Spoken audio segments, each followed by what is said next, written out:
అయోధ్య రాజకుమారులు యుక్త వయస్కులై తమ విద్యను పూర్తి చేసుకుని అయోధ్య నగరానికి తిరిగి వచ్చారు. కొంత సమయం దేశ సంచారం చేసి వచ్చిన తరువాత వారికి రాజ్యంలో ఏ ఏ బాధ్యతలు ఇవ్వాలి అనే దాని మీద చర్చ ప్రారంభమైంది. ఈ సమయంలో మంథర గురించి మనం కొన్ని విషయాలు మాట్లాడుకోవాలి. మంథర మహామేధావి. ఆమె అశ్వపతి కుటుంబంతో ఆమెకు సత్సంబంధాలు ఉన్నాయి. గొప్ప వ్యాపారవేత్త కూడా ఆమె. అదే సమయంలో ఈ మంథర యొక్క యుక్త వయస్కురాలైన కుమార్తె అకస్మాత్తుగా మరణించింది. ఆమె కైకేయి యొక్క మిత్రురాలు కూడా. ఎప్పుడైతే ఆ అమ్మాయి మరణించిందో మంథర ఆ విచారంతో కైకేయిని ప్రేమగా చూడడం మొదలుపెట్టింది.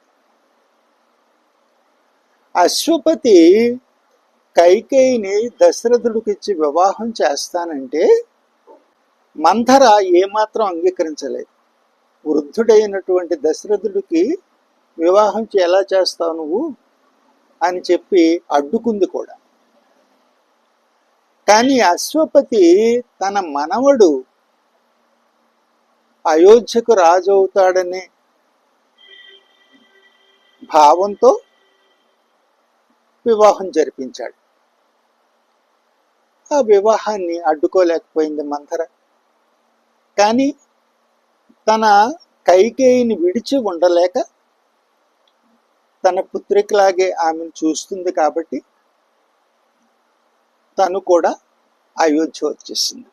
అయోధ్య వచ్చేసి రాజకుటుంబంతో సన్నిహిత సంబంధాలు ఏర్పరచుకుని ఇక్కడ వాణిజ్యాన్ని ప్రారంభించింది. ఆ తర్వాత ఎంతో కాలం తర్వాత ఈ కైకేయి కూడా సంతానం కలగకపోతే ఆ సమయంలో కూడా తను అలాగే ఉండిపోయింది. తర్వాత పుత్రకామేష్టి యజ్ఞం తర్వాత భరతుడు జన్మించిన తర్వాత భరతుణ్ణి రాజును చెయ్యాలనే సంకల్పాన్ని మంథర తీసుకుంది. అక్కడ నుంచి ఈ దశాతోటి యుద్ధంలో దశరథుడు ఓడిపోయిన తర్వాత అయోధ్య ఆర్థిక పరిస్థితి దెబ్బతింది. ఆ సమయంలో సంపన్నురాలైనటువంటి మంథర మాటకు విలువ పెరిగింది. ఇలా ఉండగా రామ లక్ష్మణ భరత శత్రుఘ్నులు విద్యాధ్యయనం పూర్తి చేసుకుని వచ్చారు. ముఖ్యంగా యువరాజు కావలసిన అర్హతలున్న రాముడికి భరతుడికి ఏ బాధ్యతలు అప్పగించాలనే దాని మీద చర్చ జరుగుతుంది. అలా చర్చ జరుగుతున్న సమయంలో రాజబంధువులందరికీ కూడా పారితోషికాలని పంచిపెట్టి మంథర ఏం చేసిందంటే భరతుడికి విదేశాల రాజులతో దౌత్య సంబంధాలను నెలకొల్పేటటువంటి అధికారిగా భరతుణ్ణి చేసింది. రాముణ్ణి నగర రక్షణ బాధ్యతలు సేకరించేటటువంటి భద్రతాధికారిగా చేసింది. భరతుడికి విదేశాల వాళ్ళందరితో సత్సంబంధాలు ఏర్పడుతున్నాయి. ఇక ఆర్థికంగా వెనకబడి ఉన్నటువంటి దేశంలో రక్షణాధికారిగా ఉండడం చాలా కష్టం. నగర కోటలలో కానీ మరొక చోట కానీ రక్షణ చేయడం అనేటటువంటిది చాలా కష్టంగా ఉంటుంది. ఎందుకంటే అటువంటి చోట రక్షణాధికారి కఠినంగా ఉంటే వాడికి చెడ్డ పేరు వస్తుంది. నేరాలు జరుగుతున్నా చూస్తూ ఊరుకుంటే అసమర్థుడు అంటారు.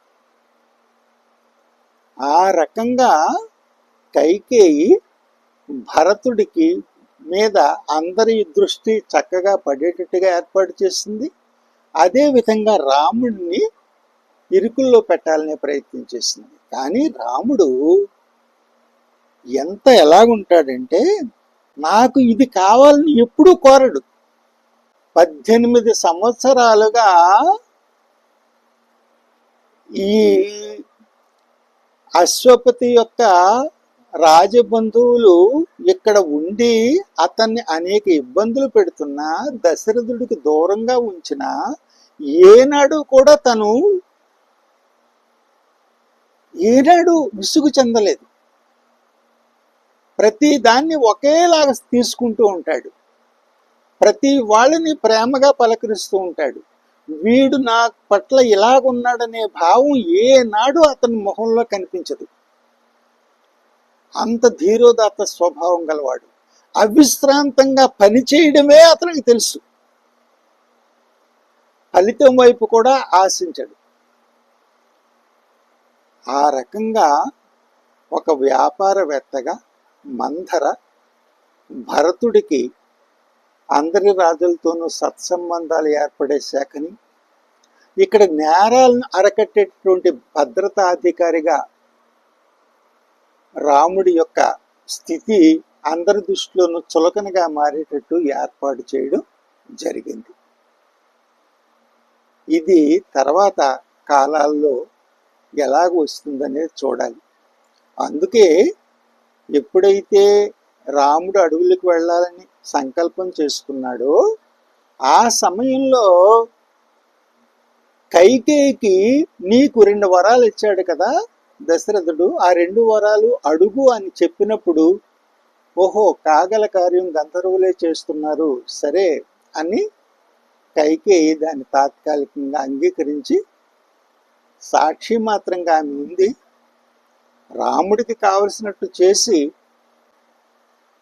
రాముడిని ఉన్నతంగా తీర్చిదిద్దింది. ప్రజలందరి దృష్టిలోనూ వాళ్ళు అనే మాటలను పడుతూ ఆమె అప్పుడు కూడా నా కొడుక్కి నేను చేసుకున్నాననేటటువంటి ఇది తోటి అది ఈ మంథర యొక్క పాత్ర. హరి ఓం తత్సత్.